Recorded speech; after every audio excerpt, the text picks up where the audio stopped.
দর্শক আমন্ত্রণ জানাচ্ছি আমাদের নিয়মিত আয়োজন কেমন আছে অর্থনীতি এই অনুষ্ঠানে। আমি তৌফিকুল ইসলাম খান। এই অনুষ্ঠানে কথা বলি অর্থনীতির গতি প্রকৃতি, এর সম্ভাবনা এবং এর চ্যালেঞ্জ নিয়ে। দর্শক, আমাদের আজকের বিষয় বাংলাদেশের অর্থনীতির গতি কোন দিকে। আমার সাথে আলোচনার জন্য আজ উপস্থিত আছেন দুজন অতিথি। আমার সাথে উপস্থিত আছেন ডক্টর মোহাম্মদ দীন ইসলাম, তিনি বাংলাদেশের অর্থনীতির বিভাগ, ঢাকা বিশ্ববিদ্যালয়ের সহযোগী অধ্যাপক এবং তিনি একই সাথে গবেষণা পরিচালক বাংলাদেশের অন্যতম থিঙ্ক ট্যাঙ্ক র্যাপিডের। আমার সাথে আরও আছেন তাহরিমা চৌধুরী, তিনি বাংলাদেশের যে সরকারি গবেষণা প্রতিষ্ঠান আছে, বাংলাদেশ উন্নয়ন গবেষণা কেন্দ্র, তার রিসার্চ ফেলো। তারা দুজনেই অর্থনীতি নিয়ে নিয়মিত গবেষণা করেন এবং বাংলাদেশের অর্থনীতির গতি প্রকৃতি দেখেন। তাদের সাথে আজকে আমরা জানতে চাব তারা সাম্প্রতিক মাসগুলোতে অর্থনীতির গতি কেমন দেখছেন। দর্শক, আমরা আলোচনা শুরু করবার আগে বিটিভির একটি প্রতিবেদন আছে, আমরা সেই প্রতিবেদনটি দেখে নিব, তারপর আলোচনা শুরু করব। পতিত আওয়ামী লীগ সরকারের 15.5 বছরের বেশিরভাগ সময়ই অর্থনীতির সূচকগুলো ছিল নিম্নমুখী। দেশের অর্থনীতির প্রধান সূচকগুলোর মধ্যে দুটি বাদে প্রায় সব সূচকই এখনও নেতিবাচক ধারায় রয়েছে। বর্তমানে সবচেয়ে ভালো অবস্থানে রয়েছে রেমিটেন্স বা প্রবাসী আয়, এরপরেই রয়েছে রপ্তানি আয়। এছাড়া দীর্ঘদিন ধরে উচ্চ মূল্যস্ফীতি দুর্বিষহ করে তুলছে নিম্ন আয়ের মানুষের জীবন। সাম্প্রতিক সময়ে অর্থনীতির সবচেয়ে উদ্বেগজনক সূচক হচ্ছে মূল্যস্ফীতি। পরিসংখ্যান ব্যুরোর সর্বশেষ তথ্য মতে অক্টোবরে দেশের মূল্যস্ফীতি বেড়ে 10.87% হয়েছে। এর আগে সেপ্টেম্বরে সার্বিক মূল্যস্ফীতি 9.92% এবং আগস্টে ছিল 10.49%। বিবিএস বলছে অক্টোবরে খাদ্য মূল্যস্ফীতি বেড়ে দাঁড়িয়েছে 12.66%, যা জুলাইয়ে ছিল 10.40%। অক্টোবরে খাদ্য বহির্ভূত পণ্যের মূল্যস্ফীতি 9.34%-এ দাঁড়িয়েছে, যা এক মাস আগে ছিল 9.5%। আমাদের বহুদিনের বিশৃঙ্খল অর্থনীতি এবং টাকা ছাপানো ইত্যাদির কারণে আমাদের অর্থনীতিতে বড় একটা চাপ সৃষ্টি হয় এবং মূল্যস্ফীতিটা খুব বেড়ে যায়। তো মূল্যস্ফীতি বেড়ে যাওয়ার কারণে যেটা আমরা লক্ষ্য করলাম যে এটার মূলে, যদিও আগে সরকার বলছিল যে এটা প্রধানত ইউক্রেন, রাশিয়া বা কোভিড ইত্যাদি, বাট পরে এটা অবশ্যই সেই ন্যারেটিভটা ঠিক ছিল না। প্রকৃত চিত্র ছিল যে এটা বাংলাদেশেরই সমস্যা, পৃথিবীর কোথাও সেরকমভাবে মূল্যস্ফীতি নাই, দু একটা দেশ ছাড়া, এবং সেই দু একটা দেশের মধ্যে আমরা আছি। কাজেই এটা আমাদের সমস্যা, আমাদেরকে ট্যাকেল করতে হবে, অভ্যন্তরীণ সমস্যা। এবং আমাদের অভ্যন্তরীণ সমস্যার মধ্যে আমাদের একটা সমস্যা তো ছিল যে এক্সচেঞ্জ রেটের দ্রুত পতন, সেটার কারণে মূল্যস্ফীতিকে উস্কে দিয়েছে। আরেকটা জিনিস ছিল যে আমাদের অভ্যন্তরীণ চাহিদাতে কিছুটা অপ্রতুলতা ছিল, আমদানিতে অনেক রেস্ট্রিকশন বসানো হয়েছিল।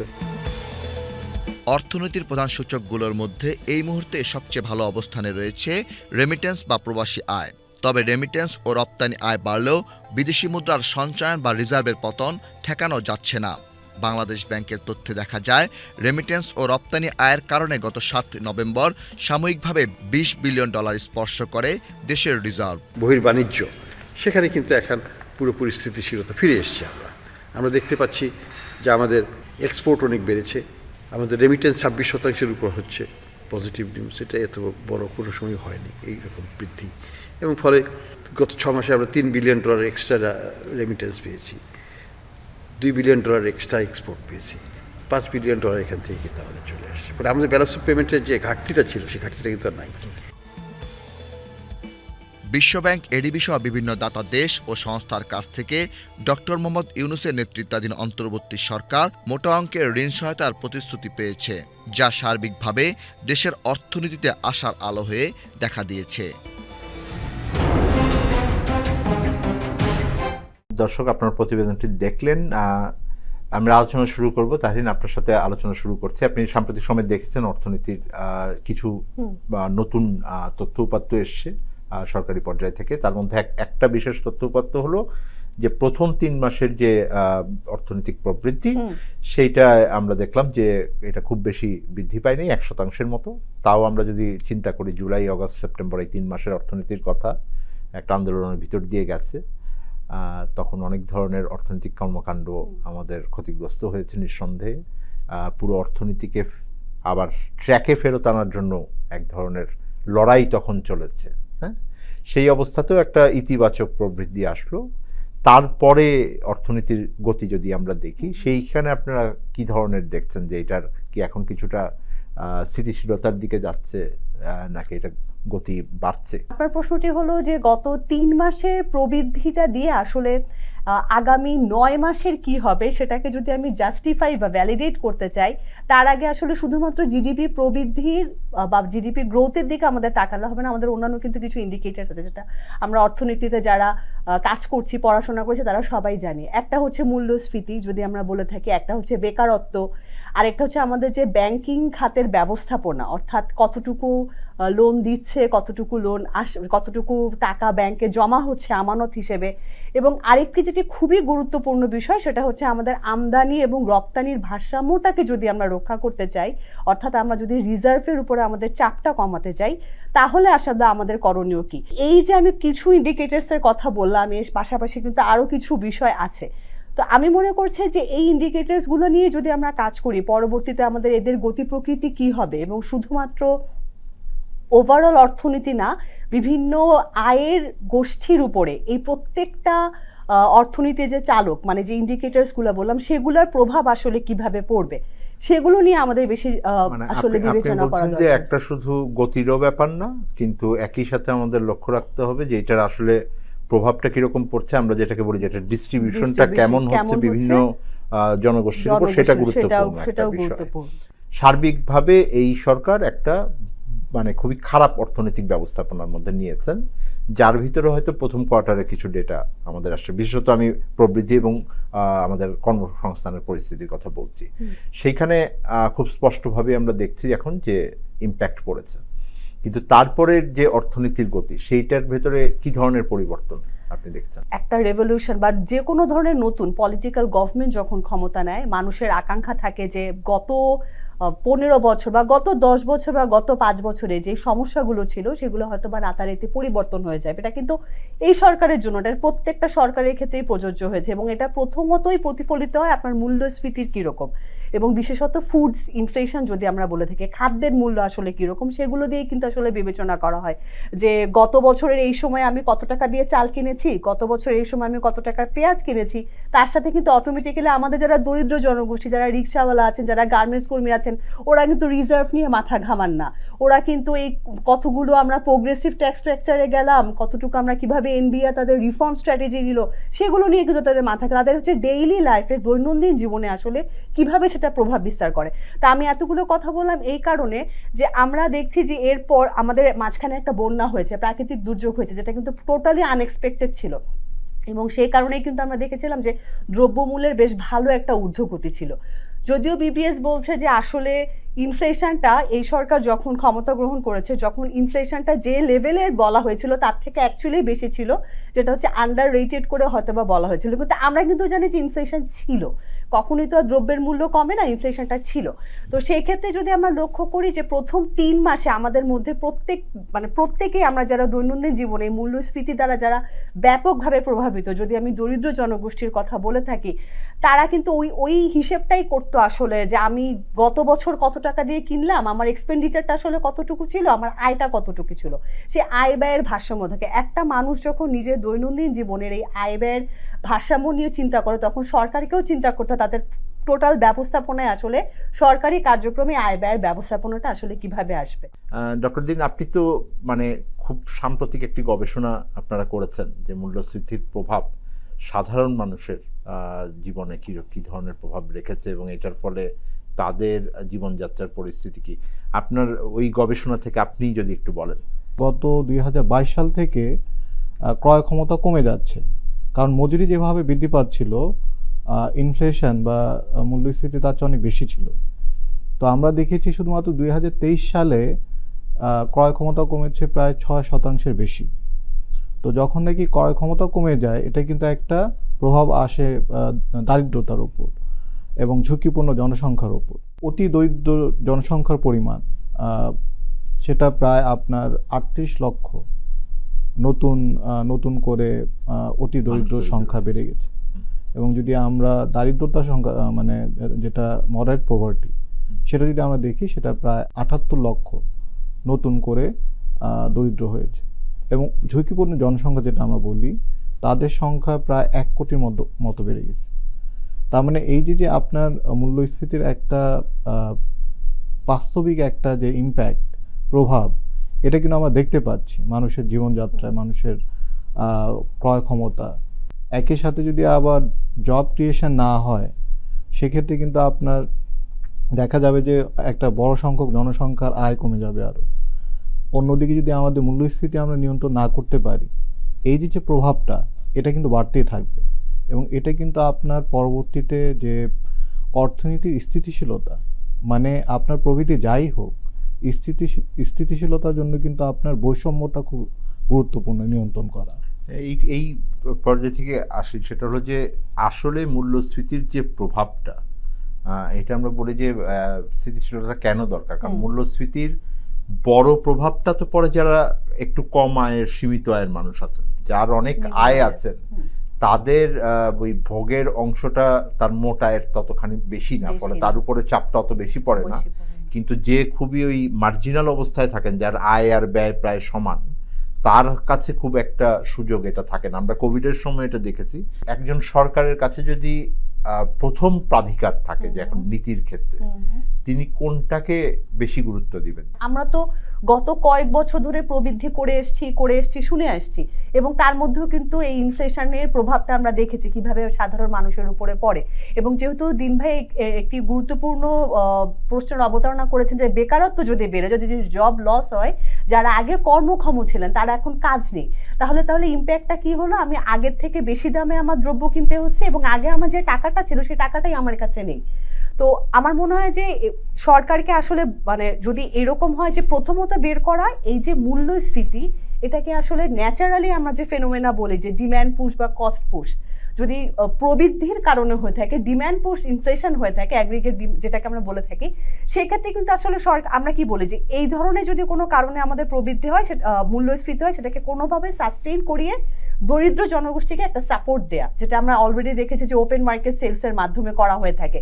কিন্তু যদি সেটা হয় কস্ট পুশ ইনফ্লেশন, আমাদের গ্লোবাল মার্কেটে আমরা যদি রাশিয়া ইউক্রেন ওয়ারের পরে দেখি, ওই সময়টা যে মূল্যস্ফীতি ছিল, ওই সময় আমাদের যে রিজার্ভ ক্রাইসিসটা ছিল, দ্যাট ওয়াজ কোয়াইট এক্সপেক্টেড, যে বিশ্ববাজারে পণ্যের মূল্য বৃদ্ধি পেয়েছে, একই সাথে আমার ডলারের দাম বেড়ে যাচ্ছে, যার কারণে আমাদের ডোমেস্টিক ইকোনমির উপরে। আমি একই প্রশ্ন আপনার কাছে করতে চাচ্ছি। দেখেন, উনি যেটা বললেন সেটা উনি মনে করছেন যে মূল্যস্ফীতি নিয়ন্ত্রণটা আগে জরুরি দরকার, বা অর্থনীতির স্থিতিশীলতাটা আগে দরকার, প্রবৃদ্ধি নিয়ে এখন অতখানি মাথা না ঘামালেও হবে। এবং দ্বিতীয়, উনি যেটা বলছেন যে এটা অনেক ক্ষেত্রে সাপ্লাই সাইড ইস্যু, আমরা যেটা বলি যোগান ঠিক রাখতে হবে।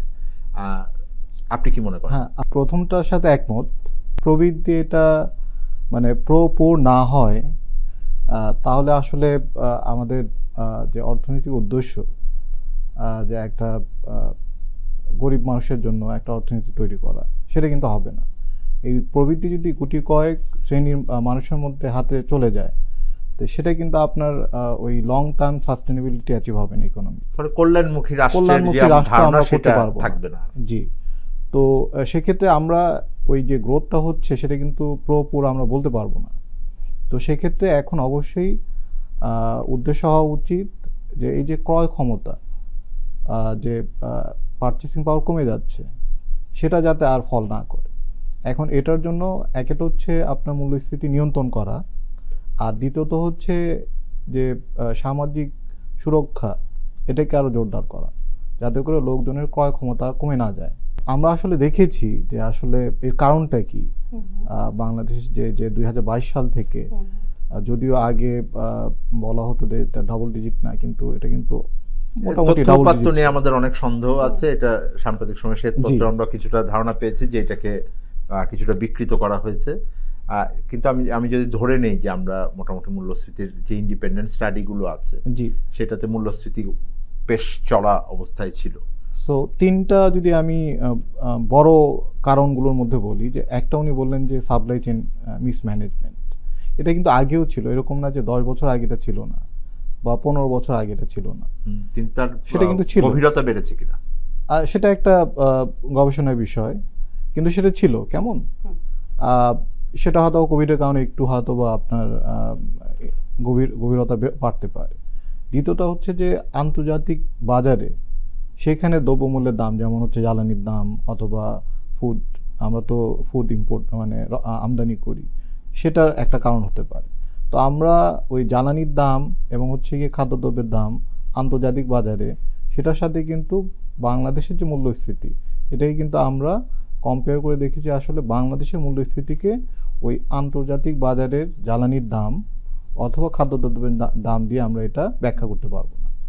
2022 সালে স্বাধীনতার পর থেকে 50 বছরের উপরে বাংলাদেশের সরকারের যে সঞ্চয়িত ঋণের পরিমাণ ছিল, সেটা ছিল 500 বিলিয়ন টাকার মতো, 480 বিলিয়ন টাকার মতো। সেটা 22 থেকে 23-এ গিয়ে দাঁড়িয়েছে আপনার 1480 বিলিয়ন বা 1500 বিলিয়ন ডলারের মতো। তার মানে আপনার এক বছরে কিন্তু আপনার সরকারি ঋণ বেড়ে গিয়েছে প্রায় 3 গুণ, মানে 500 থেকে 1500 হয়ে গিয়েছে। সরকারি ঋণ নিলে কি হবে, এটা কিন্তু আপনার সরকার খরচ করবে, সরকার খরচ করলে জনগণের হাতে টাকা যাবে, তাহলে কি হবে, আপনার ডিম্যান্ড বেড়ে যাবে। তো আমার কাছে যেটা মনে হয়, এটা হচ্ছে মেইনলি এখন যে আমরা মূল্যস্ফীতি দেখছি, এটা হচ্ছে গিয়ে ডিম্যান্ড পুশ। আচ্ছা, ফলে এই বিষয়ে আমরা আরও আলোচনা করব, কারণ এটার উপর অনেকখানি নির্ভর করছে যে আমাদের নীতি পর্যায়ে কী ধরনের পদক্ষেপ হওয়া উচিত। একটা বিরতি নিতে হচ্ছে। দর্শক, আমরা একটা ছোট বিরতিতে যাচ্ছি। আমরা আলোচনা করছিলাম বাংলাদেশের অর্থনীতির গতি কোন দিকে। আমরা আলোচনায় ফিরব, বিরতির পর আমাদের সাথে থাকবেন।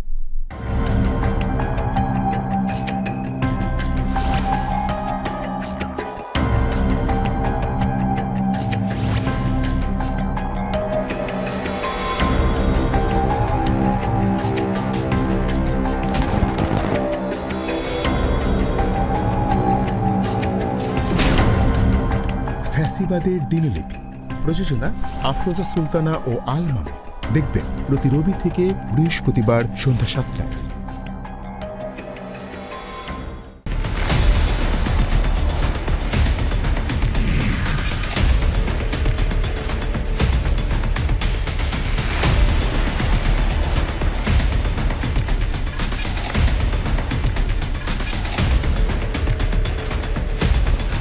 নিপীড়নের গল্প, প্রযোজনা মোহাম্মদ হাসান রিয়াদ ও গোলাম মুর্শেদ। দেখবেন প্রতি শুক্র ও শনিবার সন্ধ্যা 7টায়। দর্শক, আবার আমন্ত্রণ জানাচ্ছি আমাদের নিয়মিত আয়োজন কেমন আছে অর্থনীতি এই অনুষ্ঠানে। আমি তৌফিকুল ইসলাম খান। এই অনুষ্ঠানে কথা বলি অর্থনীতির গতি প্রকৃতি, এর সম্ভাবনা এবং এর চ্যালেঞ্জ নিয়ে। তাহলে আপনার সাথে আলোচনা করছিলাম বিরতির আগে। আপনি বলছিলেন যে মূল্যস্ফীতির একটা বড় কারণ হলো যে সাপ্লাই সাইড ইস্যু। ডক্টর দিন বলছিলেন যে এটা আপনার অনেক বেশি আপনার ডিম্যান্ড সাইড ইস্যু। আমরা দুটোরই যৌক্তিকতা আছে, দুই জায়গা থেকেই আছে।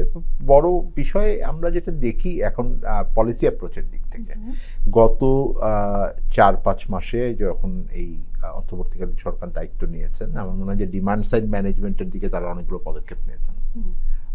ব্যাংকের যে নীতি সুদের হারগুলো আছে, এটা বাড়ানো হয়েছে, এটা এখন সর্বোচ্চ পর্যায়ে আছে ইতিহাসে, 10% মতন চলে গেছে। পদক্ষেপগুলোর ক্ষেত্রে আপনি মনে করেন যে কোন জায়গাটায় আপনি মনে করেন যে ভালো হয়েছে, কোন জায়গাটায় কোনো কন্ট্রাডিকশন তৈরি হচ্ছে কিনা, যদি এইটাই আমার অর্থনীতির দিক থেকে 1 নাম্বার প্রায়োরিটি হওয়ার কথা থাকে? যখন রিজার্ভ ক্রাইসিসটা শুরু হলো, আমরা দেখলাম যে প্রায় 4%, 6%। আমি আজকে দেখছিলাম যে মান্থ ওয়াইজ আসলে রিজার্ভের ডিপ্লিটেশন রেটটা কেমন।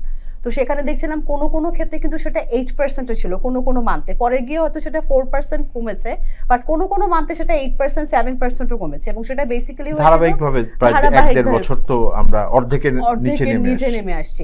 এবং সেটা আমি দেখছিলাম যে তার অন্যতম প্রধান কারণ হচ্ছে যে এই আমদানি ব্যয় যেটা, সেটা অনেক বেশি বেড়ে গিয়েছিল ওই সময়টাতে।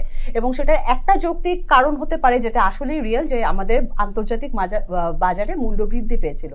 কিন্তু যখন এই আন্তর্জাতিক বাজারে, যেটা দিন ভাই বলছিলেন যে দাম কমে আসার পরও আমরা আমাদের মূল্যস্ফীতিকে আসলে সেই ডিক্লাইনিং ট্রেন্ডের সাথে ম্যাচ করাতে পারি না। সেটা কেন পারি না? কারণ দ্রব্য তো এসে গিয়েছে, আমদানিজাত দ্রব্য কিন্তু আমি বেশি দাম দিয়ে বাজারে চলে এসেছে। তো সেইটা যখন আমি 4 মাস পরে বাজারে ঢুকছে, সেই সময় মানুষের হাতে আসলে টাকা কিরকম ছিল। এখানে একটা বিষয় লক্ষণীয়, যদি আমি আবার ফিরে যাই যে কর ব্যবস্থাপনার ক্ষেত্রে, এই যে হঠাৎ করে ভ্যাট বাড়িয়ে দেয়া, হ্যাঁ, আমি প্রথমেই যেটা বললাম যে আমরা আসলে কোনো পলিসি নেওয়ার ক্ষেত্রে 3টা ভাগ করি না, যে দরিদ্র জনগোষ্ঠী, মধ্যম আয়ের জনগোষ্ঠী এবং উচ্চ পর্যায়ের আয়ের জনগোষ্ঠী। এই যে আমরা জিডিপি গ্রোথের কথা বলে থাকি, সেখানে কারা বেশি বেনিফিটেড হয় ডিরেক্টলি? অবশ্যই উচ্চ পর্যায়ের গোষ্ঠী, যাদের হয়তো সেই ট্যাক্স ফাঁকি দেওয়ার প্রবণতা বা যেটাই বলি ইনভেস্টমেন্ট স্ট্রাকচারে তারা যে লাভবান না, হয় সেইটার একটা ছাপ আমরা অন্তত গত 10 বছরে দেখেছি যে আমাদের দেশের ভেতরে বৈষম্য বেড়েছে। তার মানে যে প্রবৃদ্ধি হয়েছে, এটার বড় সুবিধাটা আসলে ধনী মানুষরা পেয়েছেন। আরেকটা বিষয় আমার যেটা মনে হয়েছে যে আসলে এই আইএমএফ এর কাছ থেকে তো একটা প্রেশার ছিল যে আমাদের এই ট্যাক্স রেভিনিউ আসলে বাড়াতে হবে, যে আইএমএফ আমাদেরকে যে লোনটা দিয়েছিল। তো সেইটা কিন্তু আমি যখন গত বাজেটের সময় কিছু প্রোগ্রাম করেছিলাম, তখন আমরা এনবিআর এর তখনকার চেয়ারম্যান অনেক ধরনের রিফর্মের কথা বলেছিলেন, অনেক ধরনের স্ট্র্যাটেজির কথা বলেছিলেন। সেই স্ট্র্যাটেজিগুলো যদি করে যাওয়া হতো এবং সেগুলো যদি ফলো করা হতো, তাহলে কিন্তু এর মধ্যে আমাদের এই ভ্যাট বাড়িয়ে আসলে রাজস্ব বাড়ানোর পথে যাওয়ার কথা না। অটোমেটিক্যালি আমাদের এইবার দেখুন, এই গভর্নমেন্ট যখন আমাদের অনলাইনে ট্যাক্সেশন সিস্টেম করে দিল, অনেক ধরনের প্রণোদনা দিল, তারপরও আমরা কিন্তু আসলে এই ফর্মাল চ্যানেলে, অর্থাৎ যেটাকে আমরা বলি কর আয়কর থেকে কিন্তু আমরা আসলে নিতে পারছি না। আমাদেরকে সেই পুরানো সেই আমলে সেই ভ্যাট বাড়িয়েই কিন্তু আসলে আমাদের নিতে হচ্ছে। তার মানে এখানে 2টা বিষয় লক্ষণীয়। একটা বিষয় হচ্ছে নীতি নির্ধারকরা আসলে যে ধরনের কমিটমেন্ট করে আসছেন সেই যুগ যুগ ধরে আমাদের কর ব্যবস্থাপনার রিফর্মটা, সেটা এখন পর্যন্ত হয়ে ওঠেনি। এবং সেকেন্ড হচ্ছে গিয়ে এই কর ব্যবস্থাপনা রিফর্মের ক্ষেত্রে যদি কোনো পদক্ষেপও গ্রহণ করা হয়, সেটা আসলে প্রপর না। ডক্টর দিন, আপনি বলছিলেন যে ডিমান্ড সাইডের কথা, ইনফ্লেশন ম্যানেজমেন্টের ক্ষেত্রে আমার মানে পয়েন্ট হলো যে সেই দিক থেকে আপনারা তো গবেষণায় দেখলেন যে দরিদ্র মানুষের সংখ্যা বেড়ে গেছে, এবং আপনি বললেন যে একটা ভালনারেবল জনগোষ্ঠী, আরো 1 কোটি মানুষ আরো এখানে যে কোনো সময় দরিদ্র হয়ে যেতে পারেন আর কি, বা খুবই ঝুঁকিপূর্ণ অবস্থার ভিতরে আছে। নীতি পর্যায়ে আপনার পরামর্শটা কি আছে? শ্রীলঙ্কার দিকে যদি আমরা দেখি, এখন এই লাস্ট মনে হয় নভেম্বর মাসে তাদের ডিফ্লেশন হয়েছে, মানে নেতিবাচক মূল্যস্ফীতি, গত বছরের তুলনায় দাম কমে গিয়েছে। তো তারা যেই নীতিগুলো তারা ব্যবহার করেছেন, সেটা হচ্ছে প্রথমত হচ্ছে সংকোচনমূলক মুদ্রানীতি। তারা তাদের যে পলিসি রেট, সেটাকে তারা প্রায় 70% পর্যন্ত বাড়িয়ে দিয়েছিলেন। আমাদের এখানে মাত্র 10% করা হয়েছে। একইভাবে পাকিস্তানেও কিন্তু আপনার ইনফ্লেশন অনেক বেশি ছিল, 23-এ মনে হয় এটা 30% মতো ছিল। তখন কিন্তু তারাও তাদের পলিসি রেটটা প্রায় 22% পর্যন্ত নিয়ে গিয়েছে। তখন ধরেন শ্রীলঙ্কাতে তো তখন প্রায় মানে 100%-এর কাছাকাছি মূল্যস্ফীতি হয়েছিল 70-এ যখন ওরা নিয়েছেন। মূল্যস্ফীতির সাথেও একটা সম্পর্ক থাকে। মুদ্রানীতিতে আমরা জানি পলিসি রেট বাড়ানো, মানি সাপ্লাই কমানো। কিন্তু যদি আমরা রাজস্ব নীতির দিকে দেখি, সেটা হচ্ছে যে আপনার প্রথমত হচ্ছে যে রাজস্ব ব্যয় কমানো অথবা হচ্ছে গিয়ে কর হার বাড়ানো। এখন একটা প্রশ্ন হচ্ছে যে সাম্প্রতিক সময়ে পরোক্ষ কর ভ্যাট বাড়ানো হয়েছে। আসলে ভ্যাট যে অলওয়েজ এটা মানে সবসময় যেটা খারাপ হবে, আমরা কিন্তু সেটা আসলে ওইভাবে বলতে পারবো না। আমাদেরকে দেখতে হবে যে কোন ধরনের পণ্যের উপর ভ্যাটটা বাড়ানো হয়েছে। আসলে সেগুলো কি কোনো একটা দরিদ্র বা ঝুঁকিপূর্ণ যে পরিবার তারা ব্যবহার করে কিনা।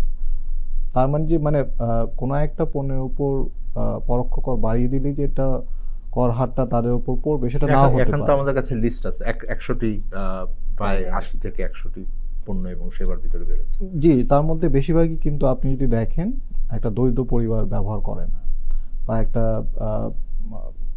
ঝুঁকিপূর্ণ পরিবার হয়তো হোটেলে গিয়ে খাবে না, সেরকম ক্ষেত্রে যদি করা হয়, আমার মনে হয় সেটা খুব একটা খারাপ পলিসি হবে না। কিন্তু সবচেয়ে ভালো হতো যদি এটা প্রত্যক্ষ কর, যেটা আয় কর আমরা বলি, সেখানে যদি সরকার কার্যকরী কিছু পদক্ষেপ নিতে পারত।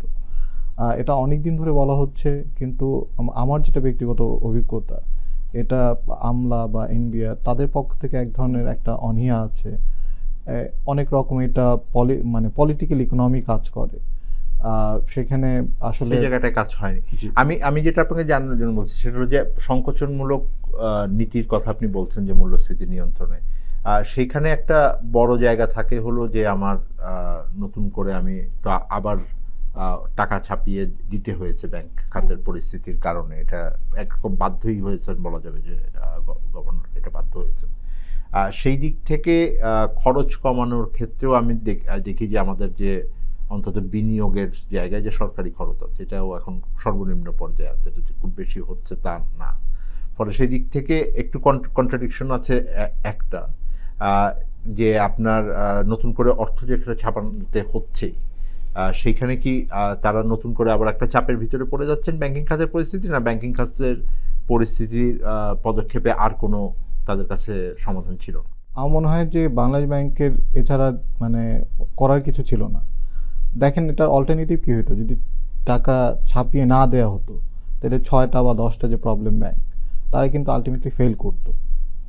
তারা যদি ফেল করতো এটা কিন্তু শুধুমাত্র ওই ব্যাংকিং সেক্টর ওই 6টা ব্যাংকের মধ্যে সীমাবদ্ধ থাকতো না, এটা অন্যান্য ব্যাংকেও পুরো ব্যাংক সেক্টরের উপর কিন্তু আস্থাটা কমে যেত। সবচাইতে গুরুত্বপূর্ণ যে মানুষের আমানত রয়ে গেছে তাদের তো সেটা আপনার একটা রাজনৈতিক পরিস্থিতিও কিন্তু আরো অস্থিতিশীল করতে পারে, অর্থনৈতিক এটার ডেভেলপমেন্টের উপর। সো আপনি যদি ওই সব ধরনের ইকোনমিক কস্ট চিন্তা করেন তো এটা কিন্তু আমার মনে হয় যে মানে বেস্ট না, কিন্তু সেকেন্ড বেস্ট, এখন করার কিছুই নাই।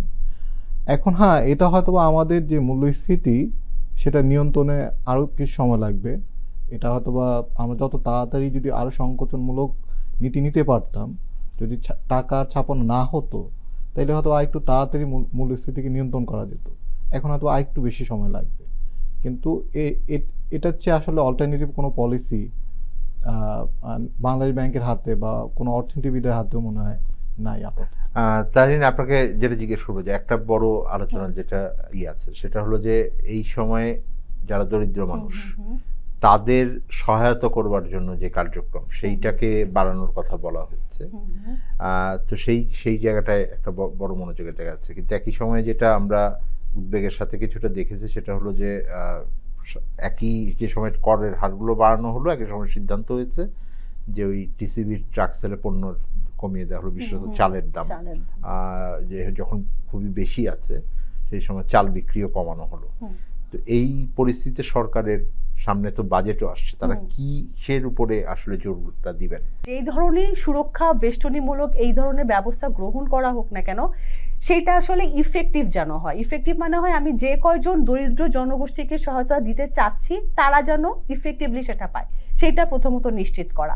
এবং ওই মানে সবাইকে যেহেতু একসাথে সুবিধাটা দেওয়া সম্ভব না, যারা হয়তো সেই সুবিধার বাইরে পড়ে গিয়েছে, অর্থাৎ একটা লোকালিটিতে যদি আমরা দেখি যে 100 জনের মধ্যে হয়তো 50 জন পেয়েছে চালটি, পরের 50 জন হয়তো পায়নি, পরবর্তী যে যেন সে যারা পায়নি তারা যেন আবার পায়। সো এই যে রোটেশন বেসিস করাটা, এবং আপনি যদি দেখেন যে বিভিন্ন ইভ্যালুয়েশন স্টাডিগুলো দেখা যাচ্ছে যে বয়স্ক ভাতা, বৃদ্ধ ভাতা, বিধবা ভাতা এগুলোর ক্ষেত্রে যে কার্ডের সিস্টেমগুলো আছে, কার্ড পেতে হতো তখনকার চেয়ারম্যানের যে লোকজন থাকতো তাদের কাছে একটা ইনসেনটিভ দিয়ে সে কার্ডটা নেওয়া হতো, এবং অধিকাংশ ক্ষেত্রে দেখা যেত ইনসেনটিভ মানে আপনি ঘুষ বলছেন? হ্যাঁ, মানে ইনসেনটিভ দিয়ে সে কার্ডটা নেওয়া হতো, এবং অধিকাংশ ক্ষেত্রে যে বৃদ্ধ না সে হয়তো কার্ডটা পাচ্ছে, যিনি বয়স্ক না তিনি পাচ্ছেন, যিনি বিধবা না তিনি পাচ্ছেন, কিন্তু রিয়েলি যিনি বিধবা, যিনি আসলে যার দরকার তিনি হয়তোবা তার সেই ইনসেনটিভটা দেওয়ার সক্ষমতাটা ছিল না, দেখে পাচ্ছে না। নোট ছাপানো হয়েছে আসলে, তো তাহলে তো বাজারে আবার টাকা চলে যাবে এবং সেক্ষেত্রে কিন্তু মূল্যস্ফীতি আবার বেড়ে যাবে।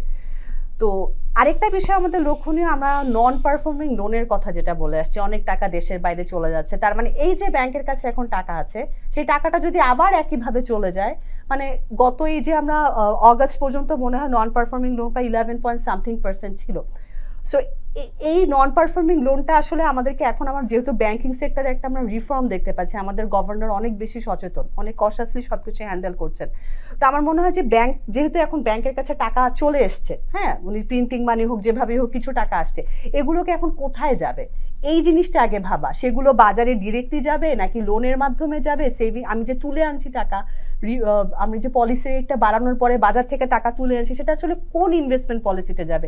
সেটা কি গভর্নমেন্টের আমি ভ্যানিটি প্রজেক্ট যেগুলো বলে থাকি অনেক বেশি অপচয় হয়ে থাকে সেগুলাতে আমি দিব, নাকি প্রাইভেট সেক্টরের ডেভেলপমেন্টের জন্য দিব? প্রাইভেট সেক্টরকে আমরা দিই তাহলে আসলে কি কারণে দিচ্ছি? রিসোর্সের ডিস্ট্রিবিউশনটা একটা বড় ইস্যু আসছে, এবং এইটা একটা বড় যাবে। আমার মনে হয় যে ব্যাংকিং খাতের সার্বিক পরিস্থিতি এখন যেটা বড় নির্ভর করছে সেটা হলো যে কতখানি এই ধরনের খারাপ ঋণগুলো তুলে আনা যাবে, এইটা একটা বড় চ্যালেঞ্জের জায়গা। বিশেষত আমরা শুনছি যে এখন যেটা মানে আপনি বলছেন যে 10-11 দেখানো হতো, এটা 16% এসেছে এবং আন্তর্জাতিক মানের যে আগামী 1 বছরে নিয়ে যাবে এটা 30% মতো উঠে যেতে পারে আমাদের মোট ঋণের।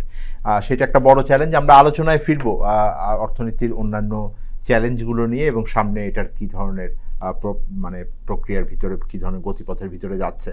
দর্শক, আমরা একটা বিরতিতে যাচ্ছি, আমাদের সাথে থাকবেন। আমরা আলোচনায় ফিরবো একটা ছোট বিরতির পর। ডেঙ্গু থেকে সাবধান। ডেঙ্গুর লক্ষণসমূহ: তীব্র জ্বর এবং মাথা ব্যথা, চোখে ব্যথা হওয়া বা আলোর দিকে তাকাতে সমস্যা হওয়া, মাংসপেশি এবং হাড়ের সংযোগস্থলে প্রচণ্ড ব্যথা হওয়া, শরীরের চামড়ায় লালচে ছোপ বা র্যাশ ওঠা, বমি ভাব বা বমি হওয়া এবং খাওয়ায় অরুচি হওয়া। ডেঙ্গু প্রতিরোধে করণীয়: মশা তাড়ানো ঔষধ বা স্প্রে ব্যবহার করুন। মশার কামড় থেকে দূরে থাকতে দিনের যে কোনো সময়ে ফুলহাতা জামা বা প্যান্ট পরিধান করুন। দিনে বা রাতে যে কোনো সময় ঘুমাতে গেলে মশারি ব্যবহার করুন। ফুলের টবে বা অন্য কোনো স্থানে বদ্ধ পানি থাকলে তা পরিষ্কার করুন। ঘরের আনাচে কানাচে অন্ধকারাচ্ছন্ন জায়গায় মশার ঔষধ বা স্প্রে ব্যবহার করুন। ডেঙ্গু প্রতিকারে করণীয়: ডেঙ্গু আক্রান্ত ব্যক্তিকে অবশ্যই মশারির ভেতরে রাখুন। অতি দ্রুত আক্রান্ত ব্যক্তিকে নিকটস্থ হাসপাতালে নিয়ে যান বা ডাক্তারের পরামর্শ নিন। জ্বরে প্যারাসিটামল ব্যতীত অন্য ব্যথানাশক ঔষধ খাওয়া থেকে বিরত থাকুন। রোগীকে বেশি তরল খাবার খাওয়ান। বিশ্রাম নিন এবং রক্তচাপ কমে যাচ্ছে কিনা তা নিয়মিত পরীক্ষা করুন। আপনার বাসা এবং আশেপাশে জমে থাকা পরিষ্কার পানিতে বংশবিস্তার করে এডিস মশা। তাই বাসার ভেতর ও আশেপাশে পানি জমার স্থান চিহ্নিত করে 2-3 দিন পর পর পরিষ্কার করুন। সচেতন হন, সুস্থ থাকুন। দর্শক, আমন্ত্রণ জানাচ্ছি আপনাদের নিয়মিত আয়োজন কেমন আছে অর্থনীতি এই অনুষ্ঠানে। আমরা আলোচনা করছিলাম আজ অর্থনীতির গতি কোন দিকে যাচ্ছে। আপনি কি মনে করেন যে আমাদের এখন একটা বড় আলোচনা, যেহেতু মূল্যস্ফীতি একটা বড় সমস্যার ভিতরে আছে, ওইদিকে আবার একটা আমরা অর্থনীতিবিদ হিসেবে বলি যে আমাদের বিনিময় হারকে অনেকদিন ধরে আটকে রাখা হয়েছিল। এটাকে আটকে রাখার কারণে এইরকম একটা বিরূপ পরিস্থিতির ভিতরে আমরা পড়েছি। সেই জায়গাতে বিনিময় হারকে এখন বাজারমুখী করার একটা প্রস্তাবনা আছে, এটা সবসময় ছিল, কিন্তু এটা বাস্তবায়ন হচ্ছিল না। এখন সেই দিকে যাওয়ার কি সঠিক সময় এসছে কিনা? রাতারাতি একেবারে বাজারমুখী করাটা আমার মনে হয় ঠিক হবে না। রাতারাতি যদি বাজারমুখী করা হয়, এটা কিন্তু আপনার এক্সটার্নাল সেক্টরে বড় রকম একটা চেঞ্জ আসবে। বাজারমুখী করলে হয়তো এটা 120-25 থেকে হয়তো অনেকে বলে যেটা 200 হয়ে যেতে পারে। তখন কিন্তু আপনার দেখা যাবে যে এই যে মূল্যস্ফীতি, এটা কিন্তু রাতারাতি আবার অনেক বেড়ে যেতে পারে। আপনার এক্সপোর্ট রপ্তানি হয়তো বা অনুপ্রাণিত হবে, কিন্তু সেটা কিন্তু ইম্প্যাক্ট একটু ডিলেড হবে।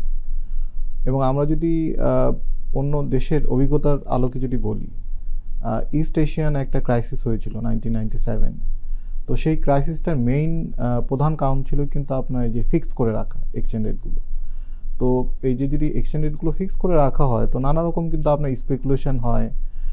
পরে দেখা যায় যে আপনার টাকা যারা পাচার করে, এটা কিন্তু তাদের জন্য একটা বড় সুযোগ যে যদি বাজার দর থেকে ফিক্স করা রেটটা যদি কম থাকে, তার মানে তারা কিন্তু কম টাকা দিয়ে বেশি ডলার পেয়ে যাচ্ছে। তো এটা কিন্তু আর ইনসেন্টিভাইজ করা হয় যে মানি লন্ডারিংকে। তো এটাকে বাজারমুখী করা দরকার, কিন্তু রাতারাতি না করে এটাকে একটা আস্তে আস্তে করে এটা বাজারমুখী করা। ফলে আমরা যদি এখন থেকে চিন্তা করি, আগামী আমাদের কিছুদিনের মধ্যেই নতুন মুদ্রানীতি আসবে, আগামী 6 মাসের জন্য, জুন মাস পর্যন্ত একটা মুদ্রানীতি আসবে। সেই মুদ্রানীতিতে এই পর্যায়ের যদি আমি ব্যবস্থাপনার কথা বলি, কতদিনের মধ্যে এটা কি একটা পথ নির্দেশিকা থাকবে কিনা যে আগামী 6 মাস বা 1 বছরের মধ্যে আমরা পূর্ণ জায়গায় যাব?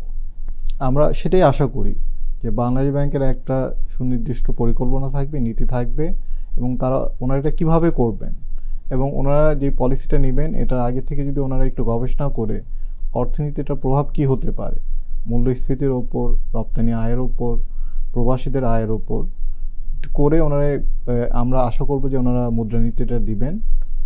এবং এটা যদি ওনারা করতে পারেন, আমার মনে হয় যে আমাদের যে মানি লন্ডারিং একটা বড় সমস্যা, এটাই কিন্তু খানিকটা আমরা এই যে বাজার ব্যবস্থার মাধ্যমে নিয়ন্ত্রণ করতে পারবো। আপনার কাছে প্রশ্ন হলো যে একটা তো হলো একই রকম মুদ্রানীতির, আমি যেটা জানতে চাচ্ছি যে বৈদেশিক মুদ্রার বিনিময় হার কেমন হওয়া উচিত, বাজারমুখী কখন করা উচিত, আর সার্বিকভাবে মুদ্রানীতির উপরে আপনার কি ধরনের এক্সপেকটেশন থাকবে বা পরামর্শ থাকবে?